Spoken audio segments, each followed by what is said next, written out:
وخير الهدي هدي محمد صلى الله عليه وسلم وشر الأمور محدثاتها فإن كل محدثة في الدين بدعة وكل بدعة ضلالة وكل ضلالة في النار. Jamaah kaum muslimin azani Allahu wa iyyakum, kembali di majlis yang mulia ini kami mengingatkan diri pribadi kami maupun seluruh jamaah yang hadir dan dimanapun suara ini bisa didengarkan, hendaknya kita senantiasa bersyukur kepada Allah Subhanahu wa ta'ala, karena tidaklah semua gerak-gerik kita, tindak tanduk kita kecuali berada di genggaman Allah Subhanahu wa ta'ala. Makanya kita berdoa, fala takilni ila nafsi tarfata ain. Ya Allah, jangan biarkan saya atas diri saya sendiri meskipun sekejap mata. Apa maksudnya? Jangan biarkan saya sujud, jangan biarkan saya ruku, saya beribadah atas kemampuan saya sendiri. Akan tetapi semua itu karena daya dan kekuatan dari Allah Subhanahu wa ta'ala. Makanya dalam setiap gerakan kita, aktivitas kita, kita senantiasa memulainya dengan bersyukur kepada Allah Subhanahu wa ta'ala. Kemudian salawat serta salam senantiasa tercurahkan kepada Nabi kita tercinta, Nabi Muhammad sallallahu alaihi wasallam, pada seluruh keluarga, para sahabat, dan orang-orang yang senantiasa istiqomah di atas jalan sunnah beliau hingga hari kiamat kelak. Kemudian jemaah kaum muslimin azani Allah wa iyyakum, sudah hampir 3 pekan. 3 pekan apa 2 pekan? 2 ya. Sudah hampir 2 pekan kita tidak bertemu, dan alhamdulillah lagi segala puji bagi Allah Subhanahu wa taala.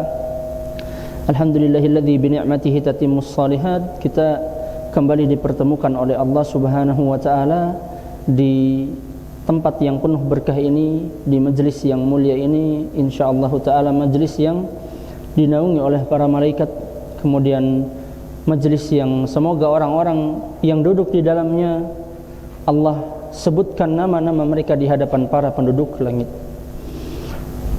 Kemudian sebelum kita masuk ke pembahasan kita dari kitab Fathul Majid, syarah kitab Tauhid, ada sedikit pertanyaan yang belum sempat kita jawab pada pertemuan yang lalu, terkait ketika la yu'adzabu bi buqa'i ahlihi alaihi. Sesungguhnya seorang mayit akan diazab karena tangisan keluarganya yang meratapi dia. Atau di hadis lain dengan tambahan lafaz, innal mayyita yu'adzabu bi ba'di bukai ahlihi alaihi.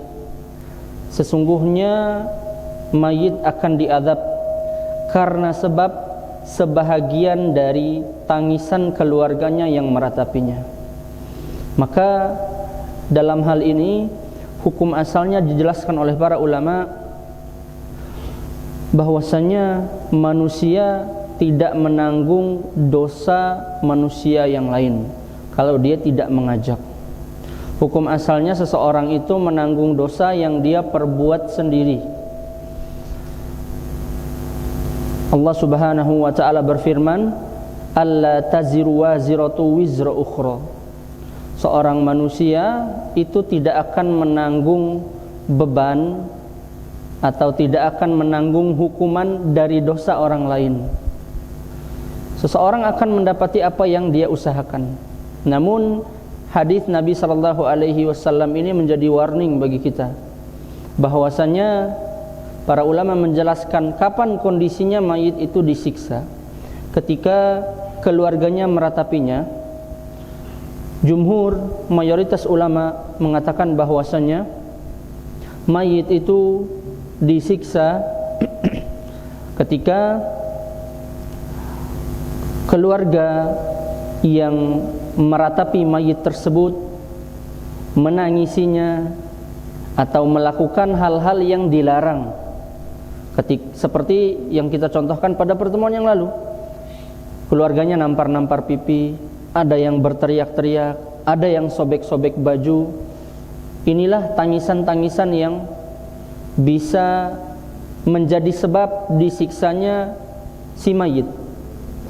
Kemudian para ulama juga menjelaskan di antara alasan mayit disiksa karena tangisan keluarganya, yaitu ketika mayit tersebut mewasiatkan sebelum meninggal dunia, maddes nahu pere ketub acara ake maddes nahu pere keboros rado, kau nangis ra, tunjukkan semuanya sedih.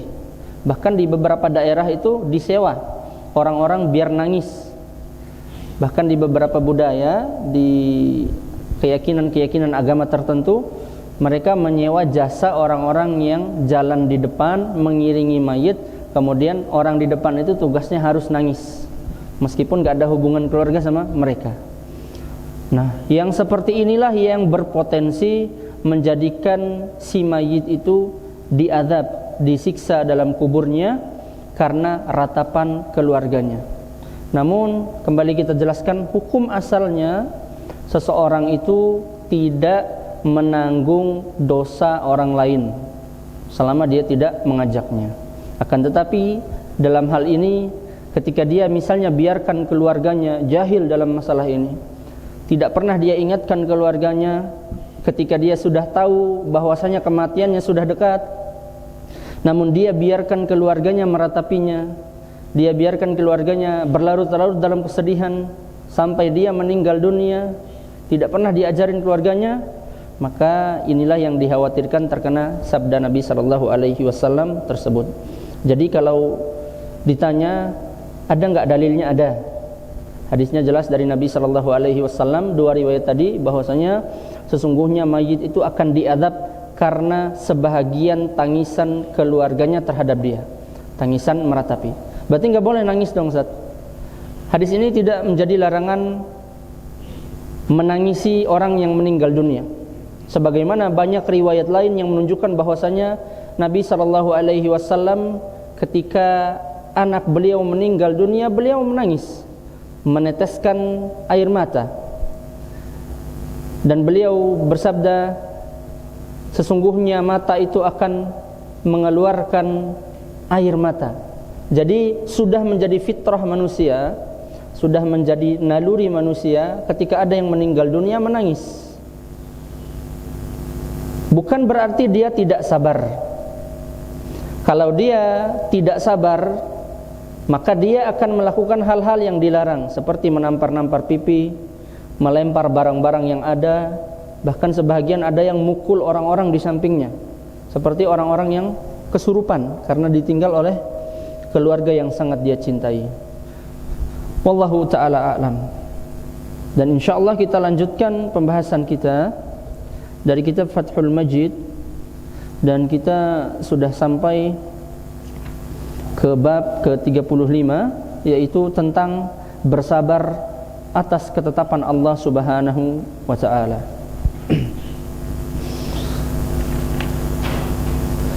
An Anas radhiyallahu ta'ala an, dari Anas bin Malik radhiyallahu ta'ala an, anna Rasulullah sallallahu alaihi wasallam qala, Nabi sallallahu alaihi wasallam bersabda, idza arada Allahu bi'abdihi al-khaira ajjala lahu al-'uqubata fid dunya. Ketika Allah Subhanahu wa ta'ala menghendaki kebaikan untuk hambanya, Allah segerakan hukuman bagi dia di dunia. Wa idza arada bi'abdihi asy-syarra amsaka anhu bidzanbihi hatta yuwafiya bihi yaumal qiyamah.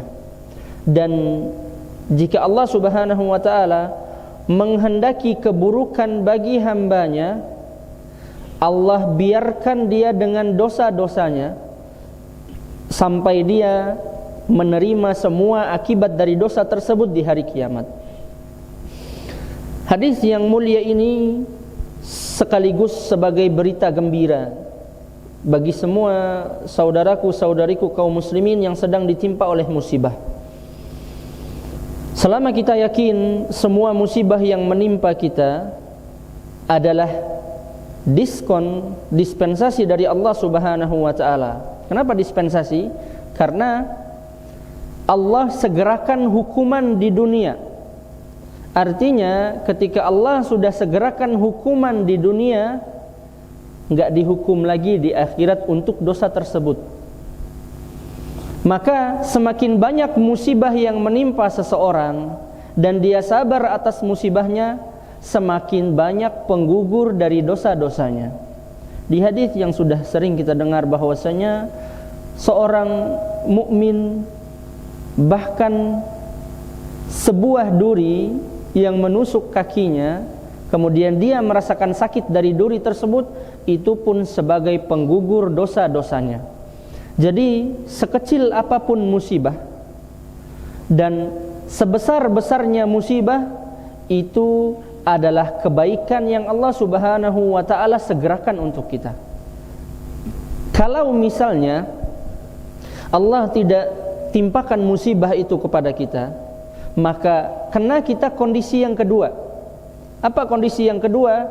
Allah tahan kita, Allah biarkan kita berbuat dosa. Terus numpuk sampai di akhirat dikasih dengan azab yang sangat pedih. Berbeda dengan kondisi orang-orang yang dikehendaki kebaikan oleh Allah Subhanahu wa ta'ala. Allah segerakan hukumannya di dunia. Maka mulai hari ini jemaah kaum muslimin azanillahu wa iyyakum, kalau kita misalnya kena musibah, husnudzon billah, berbaik sangka kepada Allah Subhanahu wa ta'ala. Siapa yang bannya pecah kemudian marah-marah sama bannya, atau bahkan bannya ditendang, motornya dibanting-banting, pernah lihat orang seperti itu? Itu bukan solusi jemaah.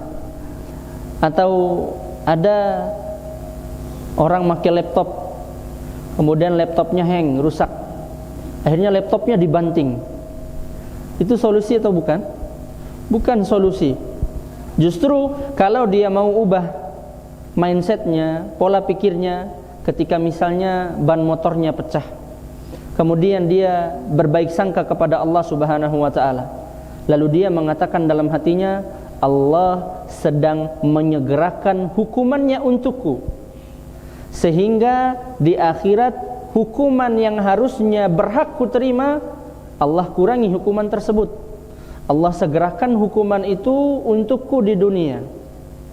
Jadi terapkan ini untuk semua musibah yang sedang kita alami. Kita punya istri misalnya tidak nurut, lalu kita berusaha sabar menghadapinya, berusaha tetap lemah lembut sesuai koridor syariat, dan kita berbaik sangka kepada Allah Subhanahu wa ta'ala. Mungkin lewat istri saya Allah gugurkan dosa-dosa saya. Kita misalnya punya anak tidak bisa diatur, selalu bawa masalah, maka kita berbaik sangka kepada Allah Subhanahu wa ta'ala. Mungkin lewat anak ini Allah segerakan kebaikan untukku, artinya Allah Subhanahu wa ta'ala segerakan hukumannya di dunia sebelum hukumannya yang jauh lebih pedih di akhirat kelak. Jemaah kaum muslimin azanillahu wa iyyakum, jangan mengira orang-orang yang rajin maksiat di dunia, kemudian hidupnya nikmat, hidupnya bergelimang harta, semua urusannya lancar, itu adalah orang-orang yang paling bahagia di akhirat. Justru ini seperti yang sudah kita bahas pada pertemuan sebelumnya, yang diistilahkan dengan al-istidraj. Istidraj, seseorang dibiarkan tenggelam dalam maksiatnya, dibiarkan menikmati khomernya di dunia, dibiarkan menikmati zinanya di dunia, tanpa ada teguran langsung dari Allah Subhanahu wa ta'ala. Fisiknya sehat, good looking, badannya bagus kekar, wajahnya glowing dan semisalnya, istrinya cantik, istrinya nurut-nurut, anak-anaknya baik semua, bisnisnya lancar, hartanya di mana-mana, maka ini adalah bagian dari istidraj. Allah Subhanahu wa ta'ala ulur dia, biarkan dia terus-menerus tenggelam di dalam maksiatnya. Inilah yang dimaksud dengan penggalan kedua dari hadis tersebut. Wa idza arada bi'abdihi syarra amsaka anhu bidzanbihi hatta yuwafiya bihi yaumal qiyamah. Kalau Allah menginginkan keburukan untuk hambanya, Allah biarkan dia melakukan dosa-dosanya sampai dia mendapat hukumannya di hari kiamat. Dalil terakhir di bab ini, qala Rasulullah sallallahu alaihi wasallam, Nabi sallallahu alaihi wasallam bersabda, inna idhamil jazai ma'a idhamil bala. Sesungguhnya besarnya ganjaran, besarnya pahala yang didapat seseorang tergantung dari besarnya musibah yang dia tanggung, besarnya ujian yang menimpa dia. Wa inna Allah ta'ala idza ahabba qauman ibtalahum. Dan jika Allah subhanahu wa ta'ala mencintai suatu kaum, Allah akan uji mereka. Faman radiya falahur ridho. Barang siapa yang ridho, enggak marah-marah sama ujian itu, nerima, lapang dada dia, maka Allah subhanahu wa ta'ala akan meridhoinya. Waman sakhita falahus sakht. Barang siapa yang marah-marah, menggerutu, tidak sabar, ngomel-ngomel, atau bahkan menampar-nampar anggota tubuhnya, maka baginya kemurkaan dari Allah subhanahu wa ta'ala. Jadi jemaah kaum muslimin azanillahu wa iyyakum, hidup kita porsi ujiannya beda-beda dan model ujiannya beda-beda. Tanggal lahir atau waktu kelahiran tidak menentukan samanya nasib. Betapa banyak orang-orang yang lahir di jam yang sama, anak kembar misalnya, nasibnya beda, ujiannya beda. Ada yang diuji ada yang diuji punya istri tapi istrinya enggak nurut. Ada yang diuji jomblo sekian tahun. Waalaikumsalam. Yang punya istri diuji, yang enggak punya istri diuji. Yang punya anak diuji. Ada orang-orang yang banyak anaknya, tapi anaknya nakal semua. Dia diuji lewat anaknya. Ada orang-orang yang mengharapkan anak, tapi Allah belum kasih anak, maka dia diuji lewat situ. Yang punya anak diuji, yang enggak punya anak diuji. Lebih-lebih lagi saudaraku-saudariku kaum muslimin yang sedang ditimpa sakit, itu adalah ujian yang nyata dari Allah subhanahu wa ta'ala, yang mudah-mudahan itu semua sebagai penggugur dosa-dosa. Kalau mau cerita,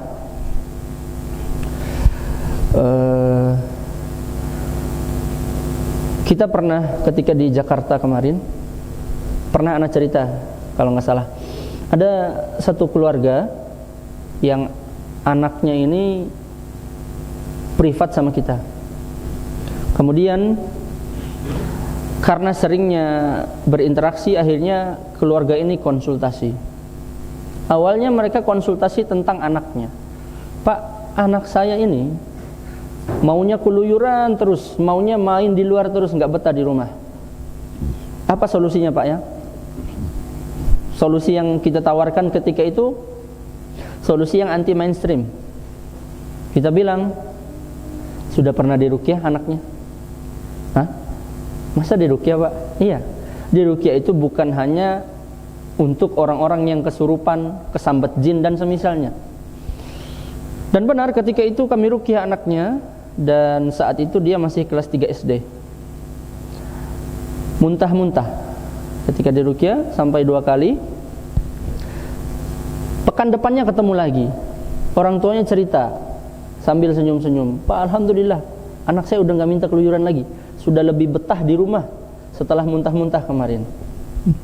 Setelah itu lanjut, ibunya curhat, Pak, keluarga kami ini, jujur aja Pak, kami sudah bolak-balik dukun, sering ke paranormal dan semisalnya, udah sekian puluh tahun. Kalau saya hitung-hitung kurang lebih 30 tahun. Kami sudah ke medis, ke dokter spesialis, kami sudah ke dukun, 30 tahun selalu aja sakitnya aneh-aneh. Maka ini termasuk dari musibah. Dan termasuk ujian dari Allah Subhanahu wa taala. Akan tetapi yang salah adalah orang tua ini, keluarga ini menempuh sebab-sebab kesembuhan yang tidak diridhoi oleh Allah Subhanahu wa taala, yaitu melalui jalur dukun. Dan melalui kesempatan itu pula kami coba bantu ruqyah satu keluarga. Lagi-lagi hampir semua muntah-muntah. Dan ibu yang bertanya itu kesurupan. Ketika dia bercerita di tengah kesurupannya, jinnya cerita semua sakit-sakit dia. Dari kecil Pak sakitnya. Ada yang tumor di bibirnya sampai dioperasi. Kemudian dari kecil itu alergi parfum. Kalau nyium parfum itu langsung bersin dan marah-marah. Makanya anaknya nggak pernah pakai parfum. Suaminya lebih-lebih pakai parfumnya kalau udah di luar rumah. Kalau di dalam rumah istrinya bisa marah-marah. Dan kami bantu ruqyah, alhamdulillah kurang lebih sampai 14 kali, 14 pertemuan.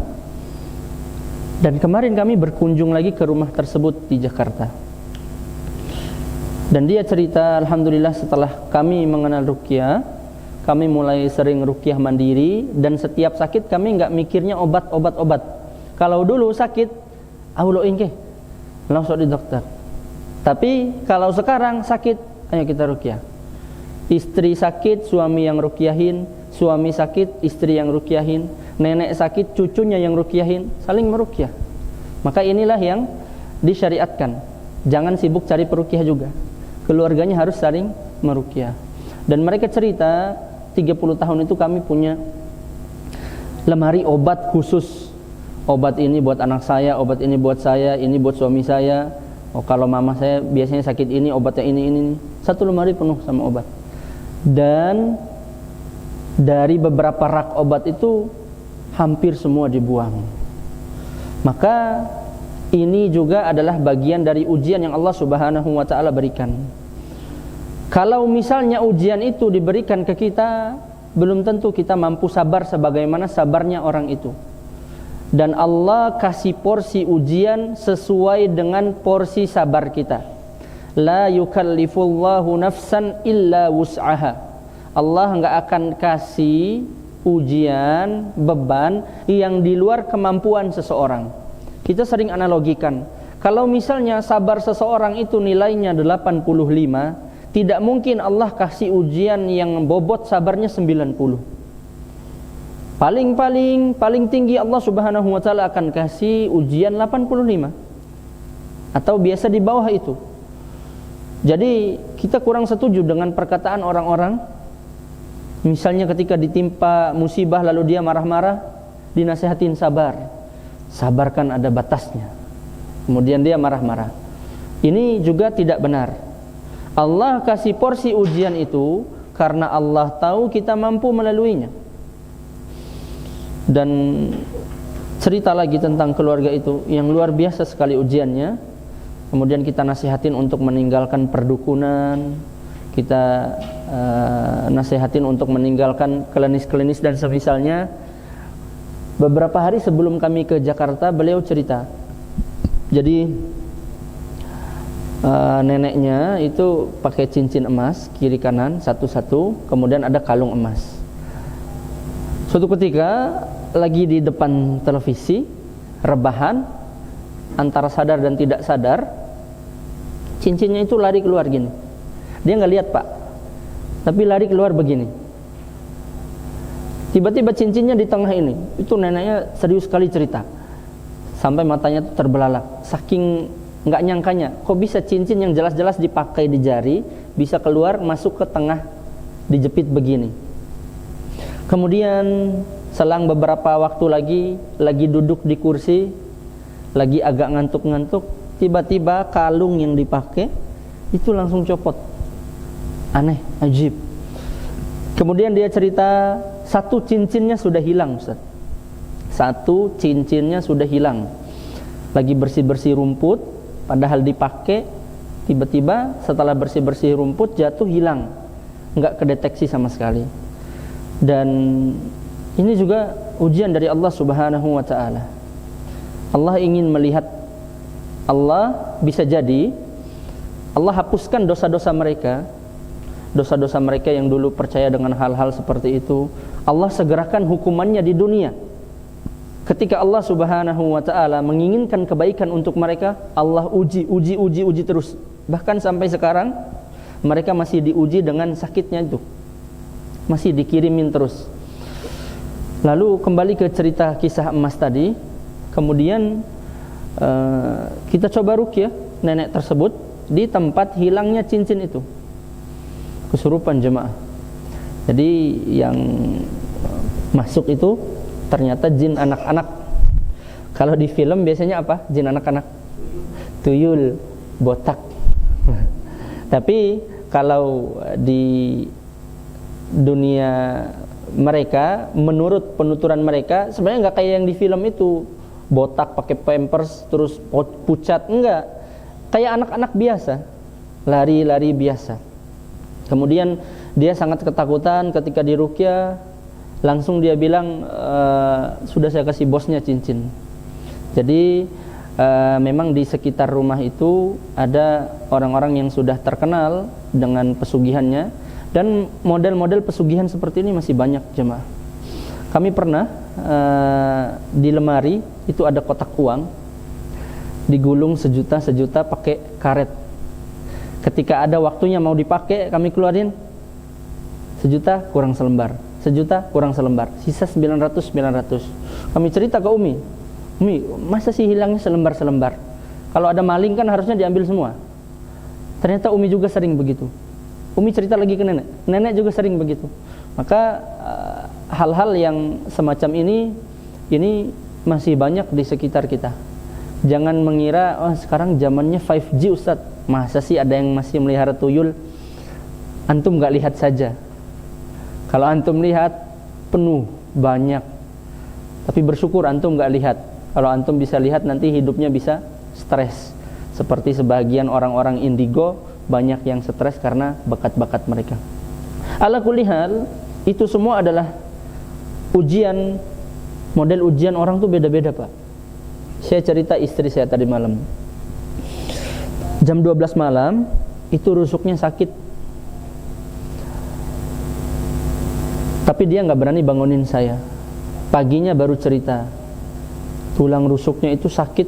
Kemudian dia gambarin, gimana sih rasa sakitnya? Kalau tarik nafas, itu perasaannya seperti badan atas sama badan bawah ini kepisah, ada space, ada jarak. Masa begitu sakitnya? Ini saya kan bercandaan. Udah dia cerita. Kemudian paginya sudah tidak tertahan sakitnya, kita putuskan untuk ruqyah. Kami ruqyah dan benar dia kesurupan. Kemudian setengah sadar dia bilang, ini bukan suara saya, suaranya beda. Udah kesurupan. Lagi-lagi lanjutan dari apa yang pernah Ana ceritakan. Cinta bukan ditolak ya, ditolak sih sebenarnya. Cinta ditolak, dukun bertindak. Jadi nasihat ana jamaah kaum muslimin azanillahu wa iyyakum, kita boleh berbaik sangka kepada orang lain. Namun kalau kita tahu orang itu jelas-jelas berniat buruk kepada kita, sebaiknya kita jaga jarak. Seperti apa yang terjadi di istri ana. Istri ana itu sudah tahu orang ini ada niat tidak baik. Tapi ketika acara pernikahan kami, orang ini datang dan menyeret tangan istri saya. Dengan senyumannya dia bilang, kita foto berdua yuk. Itu gak ada tamu undangan lain yang kayak gitu kecuali dia. Yang awalnya dia blokir istri, WhatsApp diblokir, Instagram diblokir, semua sosmednya diblokir. Tiba-tiba pas acara pernikahan jadi baik. Ternyata melalui foto itu. Dan memang benar model sihir yang menimpa keluarga kami, istri saya dalam hal ini, yaitu jenis-jenis sihir yang menggunakan voodoo. Voodoo itu boneka perantara. Jadi bonekanya dipegang dukunnya, bisa menggunakan foto atau menggunakan barang-barang pribadi ditempel ke boneka tersebut dan dilakukan ritual-ritual tertentu. Dan alhamdulillah setelah diruqyah, beberapa jin masuk Islam, beberapanya lagi kabur kembali ke majikannya. Dan inilah contoh dari ujian dari Allah Subhanahu wa taala. Kita marah-marah ketika diuji, marah-marah ketika ditimpa musibah, tidak mengangkat musibah tersebut, justru akan semakin memperkeruh suasana. Maka latih menjadi pribadi-pribadi yang sabar. Kalau misalnya antum tanya, bagaimana cara kita melatih kesabaran? Sekarang anak tanya balik, di mana sifat asli kita nampak? Di lingkungan kerja, di jalan, di pasar, atau di rumah? Sifat asli kita itu semua terlihat di rumah.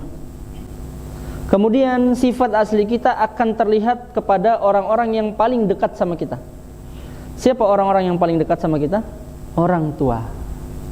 Bagaimana sifat kita kepada orang tua kita, begitulah watak kita akan tumbuh dan jadi karakter buat kita. Kalau dari kecil kita biasa jadi orang-orang yang sabar di hadapan orang tua. Orang tua nasihatin kita sabar, mendengar, tidak membantah. Maka insya Allah untuk sabar ke pasangan itu jauh lebih mudah. Akan tetapi orang-orang yang biasa temperamen, biasa membantah orang tua, biasa melawan orang tua, maka dia lebih potensial untuk membangkang kepada pasangannya. Jadi kalau ditanya di mana kita melatih sifat sabar ini, salah satu tempat terbaik melatih sifat-sifat terpuji adalah kepada orang tua kita.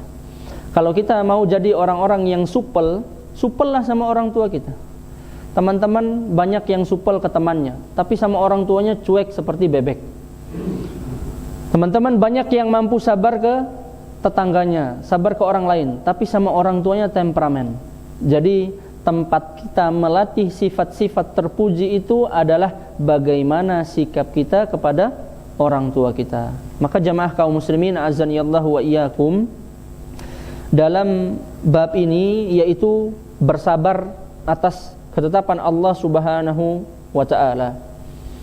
Dan yang lebih utama adalah bagaimana kita mampu melatih kesabaran terhadap apa yang sudah ditetapkan oleh Allah Subhanahu wa taala. Di mana Allah adalah pencipta kita. Allah adalah pencipta orang tua kita. Allah adalah pencipta alam semesta. Dan Allah ketika menetapkan sesuatu, semua penuh dengan hikmahnya, yang kita kadang enggak tahu apa hikmah dari musibah tersebut. Mungkin kita akan tahu hikmahnya setelah 2 hari, setelah 5 hari, setelah sebulan, setelah setahun musibah itu menimpa kita, kita akan tahu hikmahnya dari musibah tersebut. Dan termasuk hikmah dari istri saya sakit begitu, hikmahnya apa? Kalau enggak gitu kita enggak mau belajar tentang ruqyah. Kalau enggak gitu kita enggak mau baca-baca referensi para ulama tentang ruqyah. Dan itu hikmah yang sangat luar biasa yang kami rasakan, saya pribadi rasakan sendiri atas sakit yang menimpa istri saya. Dan hikmah lainnya adalah kita mampu belajar untuk memaafkan. Bapak, kalau antum misalnya di tengah jalan baleb do kani pecompo, gimana reaksinya? Angkat begini baju. Nah, dalam kasus-kasus seperti ini kita akan belajar berlapang dada. Kita akan belajar memaafkan orang yang sudah jelas-jelas menzalimi kita. Dan sekali lagi Allah Subhanahu wa taala berikan musibah itu sesuai dengan kemampuan antum masing-masing. Kalau ana tanya musibah antum hari ini apa, mungkin sangat banyak sekali. Tapi yakinlah Allah tetapkan itu buat anda karena Allah tahu anda mampu melaluinya. Karena Allah tahu kadar sabar anda sesuai dengan musibah yang menimpa anda. Wallahu ta'ala a'lam. Ini yang bisa kita bahas pada bab kali ini. InsyaAllah kita pada pekan yang akan datang kita masuk kepada bab yang berikutnya. Bab berikutnya tentang riya, ma ja'a fir riya, tentang ne'ebroi. Allah ta'ala a'lam. Masih ada waktu?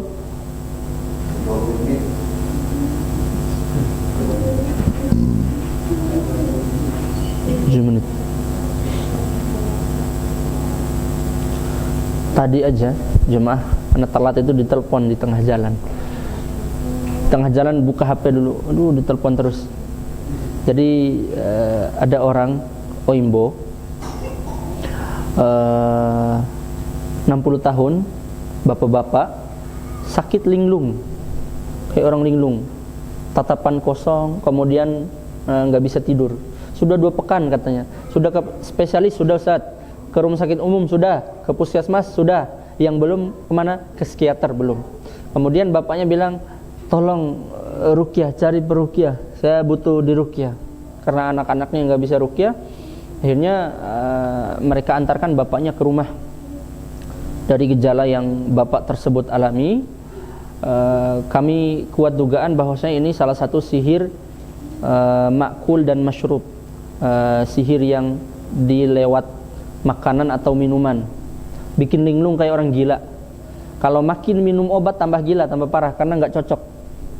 Dan di ruqyah ketika itu belum ada reaksi yang berarti. Kemudian kami kasih ramuan untuk cuci perut, susu kambing dicampur minyak bidara dan habatus sauda, kemudian diaduk di ruqyah. Setelah minum baru langsung sendawa. Sendawanya besar sekali. Yang kami di ruang depan itu sampai dapur kedengaran sendawanya. Kayak orang teriak kan teh. Wow. Kemudian bapaknya yang awalnya datangnya pucat luar biasa, setelah sendawa itu alhamdulillah wajahnya semakin merah.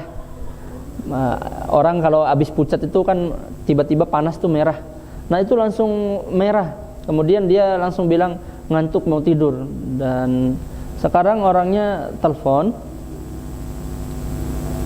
dia cerita bahwasanya ada yang dicurigai memang baru menikah bapaknya, istri yang pertama sudah meninggal dunia, kemudian punya harta banyak, baru menikah. Dan ketika orang-orang ini ke rumah, istri yang baru ini nggak mau ikut. Nah dari situ curiga mereka. Dan ketika di ruqyah itu anaknya yang malah bereaksi. Malam hari setelah pulang dari rumah, balik ke rumahnya, dia lihat orang yang dicurigai itu masuk ke kamarnya dengan wajah yang sangat menyeramkan.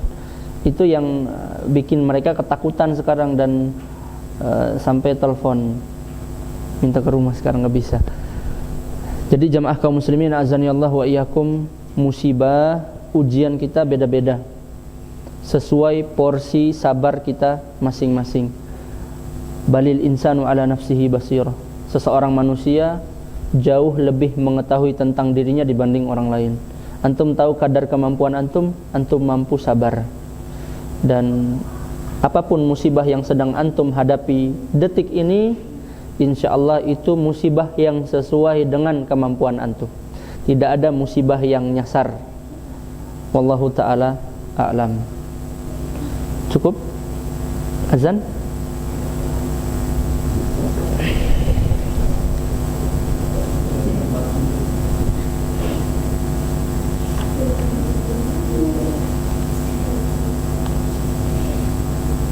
Dan kita sudah bahas di bab ini tentang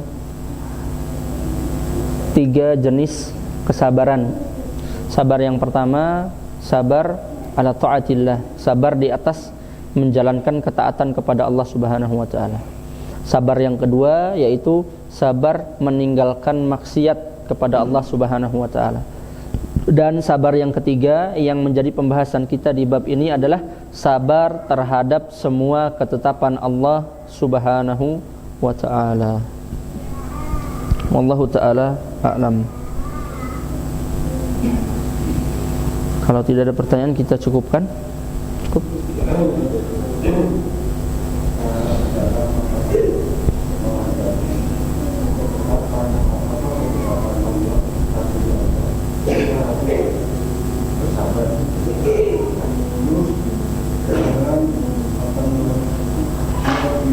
Trik-trik apa yang bisa kita lakukan untuk mendapatkan sebuah kesabaran dalam menghadapi ketetapan Allah?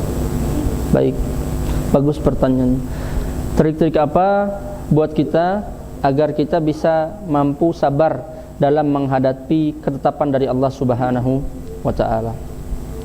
Trik-trik di antara yang dijelaskan oleh para ulama agar seseorang mampu melatih kesabarannya adalah sebagaimana dia melatih tawakal kepada Allah Subhanahu wa taala.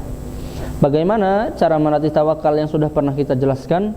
Yang pertama dan yang paling utama adalah mengenal sifat-sifat Allah Subhanahu wa taala sebaik mungkin. Ketika seseorang mengenal sifat Allah Subhanahu wa taala, Allah Maha Hikmah, setiap musibah pasti ada hikmahnya, maka dia mampu bersabar. Ketika dia tahu bahwasanya Allah akan siapkan ganjaran yang tidak terbatas bagi orang-orang yang mampu sabar, maka dia akan mampu bersabar. Jadi semakin seseorang mengenal siapa Rabbnya, maka semakin mudah dia menjalankan ketaatan-ketaatan, dan khususnya yang berkaitan dengan ibadah-ibadah hati seperti tawakal, sabar, dan semisalnya.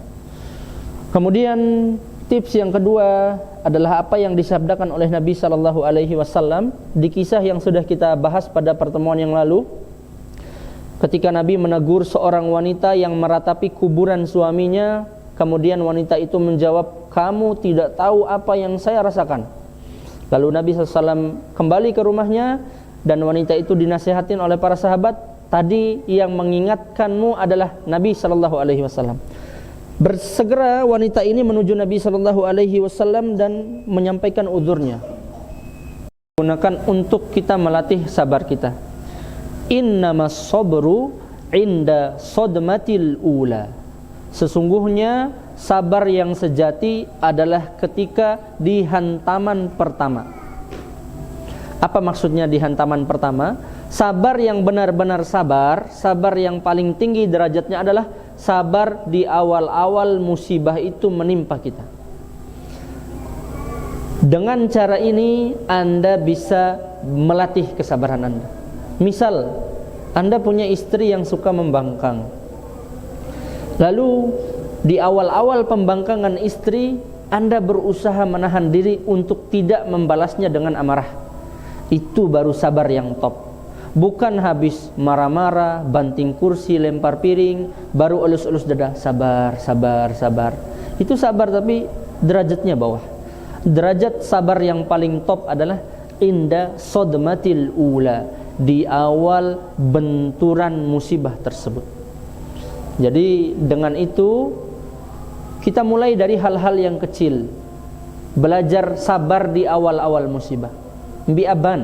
Biaban Honda, kita contohin lagi. Siapa yang pecah ban motornya langsung ingat pahala dari rumah, atau malah motornya ditendang. Maka dari hal-hal kecil ini kita bisa melatih watak kita menjadi orang yang sabar. Kalau kita hal-hal kecil saja tidak mampu sabar, maka bagaimana lagi dengan musibah-musibah yang jauh lebih besar dari itu. Kemudian tips berikutnya adalah melatih kesabaran itu di orang-orang terdekat kita.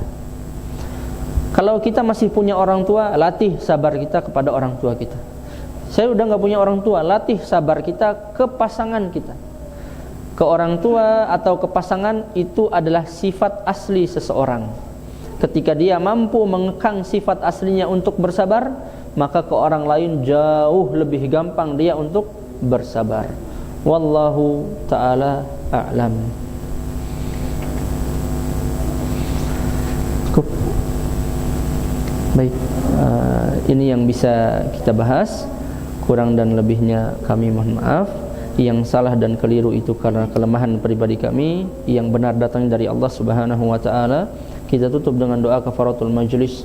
Subhanakallahumma bihamdika asyhadu an la ilaha illa anta astaghfiruka wa atubu ilaik. Wassalamualaikum warahmatullahi wabarakatuh.